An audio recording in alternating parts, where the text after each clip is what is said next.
अस्सलाम वालेकुम and welcome to prosperity group. आज हम लोग डिस्कस करेंगे कनाडा वीजा क्यों नहीं दे रहा, ऐसी क्या चीजें हैं जिसकी वजह से कनाडा हमें वीजा नहीं दे रहा। हमारी प्रोफाइल सही होने के बावजूद, एप्लीकेशन भी प्रॉपर तरीके से सबमिट होने के बावजूद भी हमारी एप्लीकेशन को क्यों एक्सेप्ट नहीं किया जा रहा।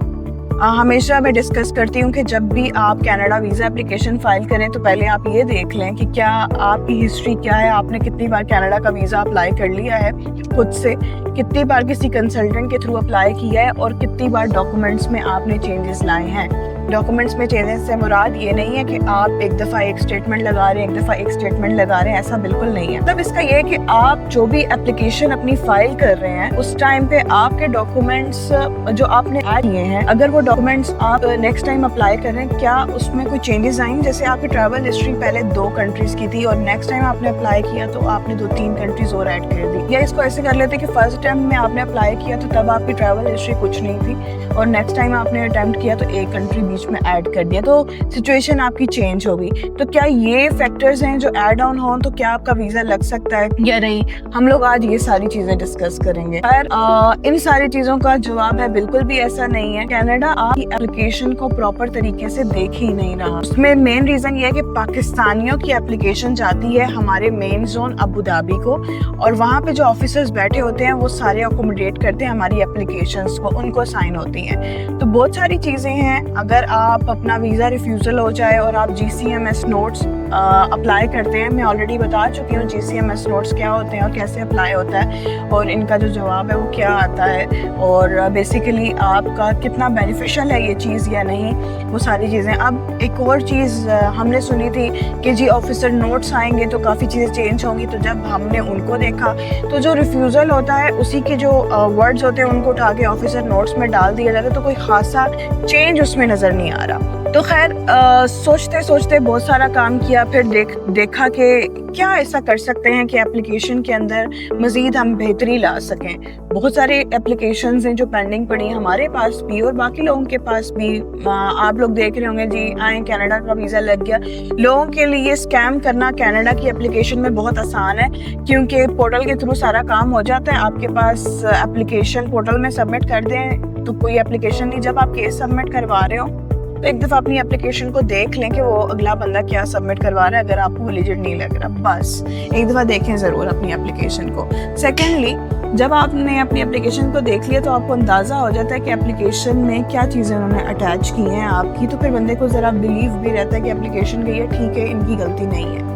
फिर दूसरी चीज़ ये कि हो सकता है कि ऐसी कोई चीज़ें वो ऐड कर रहे हों, उसमें आप का वीज़ा लगेगा या नहीं लगेगा वो तो डिपेंड करता है वीज़ा ऑफिसर पे। और अगर वीज़ा ऑफिसर ही आपका केस ना देखे तो फिर कहाँ जाएंगे आप लोग। फिर उसका आप लोग क्या करते हैं, आप लोग GCMS नोट्स अप्लाई कर देते हैं और उसका भी क्या असर होता है। जब आप लोग GCMS नोट्स अप्लाई करते हैं उसका जो जवाब आता है वो बिल्कुल ही आपकी जो रिफ्यूज़ल है उसी की बेस के ऊपर आता है और उसमें कोई भी ऐसी चीज़ मेंशन नहीं होती कि आपको पता चल सके कि ऐसी क्या रीज़न है।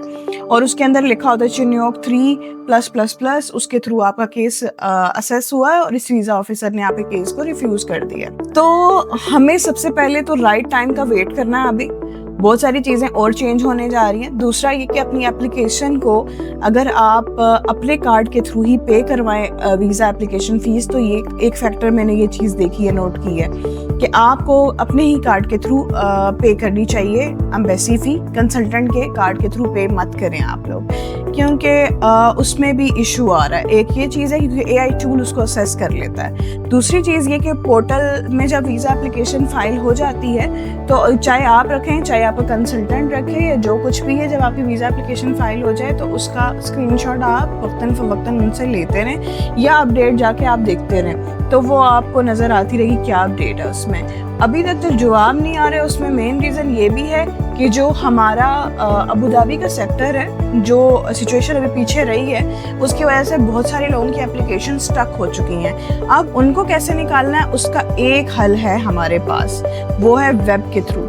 वेब के थ्रू आप एम्बेसी को कांटेक्ट कर सकते हैं। और उसके अंदर क्या चीज, अब हर कोई वेब के थ्रू कांटेक्ट करेगा तो क्या एम्बेसी जवाब देगी? नहीं, उसका एक प्रॉपर क्राइटेरिया है, उसको लिखने का एक तरीकेकार है। अगर आप उस तरह नहीं लिखेंगे अपनी एप्लीकेशन को तो आपको कभी भी आंसर नहीं आएगा, और जवाब आपको आता है चाहे सूनर लेटर, जितना लेट भी आए, लेकिन जवाब आपको आता है। एक ऑटोमेटिक आता है और उसके बाद लास्ट आपको वो आंसर करते हैं।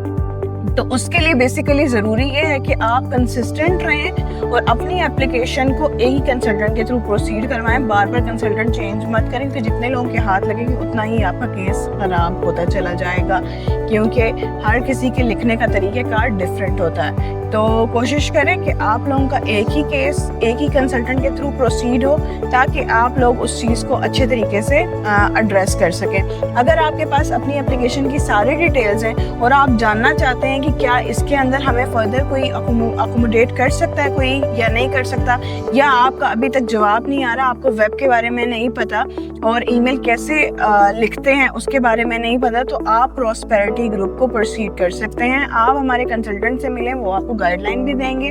अगर आपको तरीका नहीं पता तो हम आपको करके भी देंगे, और कुछ उसके रीज़नेबल हम आपसे चार्जेस ले लेंगे, दैट्स इट। और इसके अलावा आपके कोई सवाल हैं या आप कोई जानना चाहते हैं चीज़, जैसे कि आजकल कनाडा के अंदर एक, पहले भी ये हवा थी, आज से नहीं, मैं 3 साल से इस हवा को सुनती आ रही हूँ, न्यू ब्रांसविक। अगर आप चाहते हैं कि मैं उसके ऊपर वीडियो बनाऊं तो आप लोगों ने कमेंट्स में ज़रूर बताना है। देन मैं आप लोगों को उसके बारे में बताऊंगी कि आप लोग कैसे अप्लाई कर सकते हैं और कौन कौन लोग उसके लिए एलिजिबल हैं। तब तक आप अपना बहुत सारा ख्याल रखें, दुआओं में हमें याद रखें। अल्लाह हाफ़िज़।